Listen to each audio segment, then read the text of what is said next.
அனைவருக்கும் வணக்கம். இன்று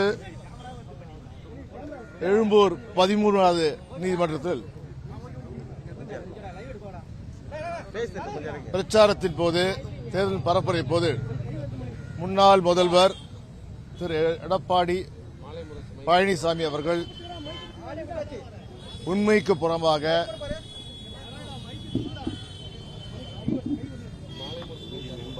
என் தொகுதி மேம்பாட்டு நிதியை நான் பயன்படுத்த 75% நான் பயன்படுத்தாமல் இருந்த ஒரு நாடாளுமன்ற உறுப்பினர் ஒரு அவதூறை பொய் என்று தெரிந்து எனக்கு அவதூறு ஏற்பட்டிருந்த வகையிலே சென்னை தானா தெருவிலே மத்திய சென்னையிலே பேசியுள்ளார்.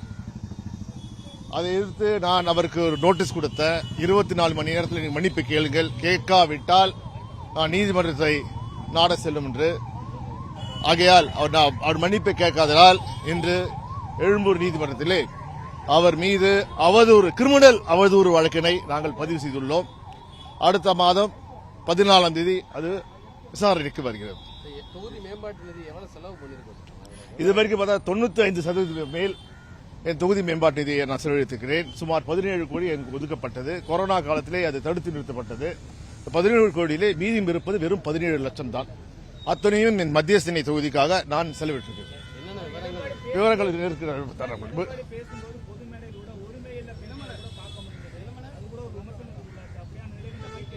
அதை பார்த்தீங்கன்னா இன்று அவர் தோல்வி விவரத்தில் பேசுகிறார்.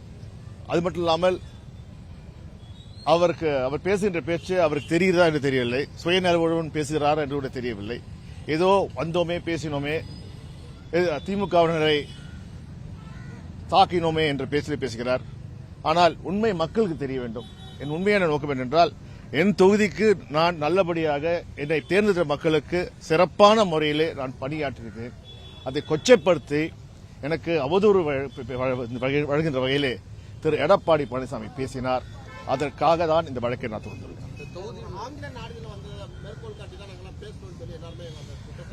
அந்த அடுத்த நாளே அது ஆங்கில நாளேடு அதற்கு மறுப்பு தெரிவித்து நாங்கள் வெளியிட்ட செய்தி தவறு. என்னென்றால் அது ஒரு பெரிய என்னன்னா, எப்படி ஆர்டிஐ தவறாக பயன்படுத்தப்படுகிறது பிஜேபி ஆட்சியில். ஆர்டிஐ அது ஆங்கில நாளேடு ஆர்டிஐ மூலமாக அது செய்தியை பெற்று அது அப்போதாக ஆர்டிஐ தொகுதி மேம்பாட்டு நிதி எல்லாம் அபிஷியலாவே எங்க வெப்சைட்ல டெல்லியில பார்லிமெண்ட் வெப்சைட் தெளிவா இருக்கு.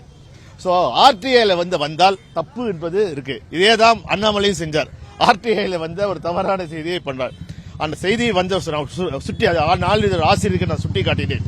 இவ்வாறு தான் என் தொகுதியிலே இருக்கும்போது அது உடனே மறுப்பு தெரிவித்தார்கள். அது தெரிந்தும் கூட எடப்பாடியோ மற்றோர் யாருதான் வேண்டும் என்றே பேசியிருக்காங்க. தொகுதி மேம்பாட்டு நிதியை உயர்த்தி தரணும்னு சொல்லி எம்பி எல்லாம் வலியுறுத்தி வர்றீங்க. ஃபண்ட் ஒதுக்குறதுலையும் ஃபண்ட் ரிலீஸ் பண்றதுலையும் என்னென்ன சிக்கல்கள் இருக்கு சார்? அதுக்கு இல்ல அது தேர்தல் முடிவு பேசலாம். ஓகேங்களா?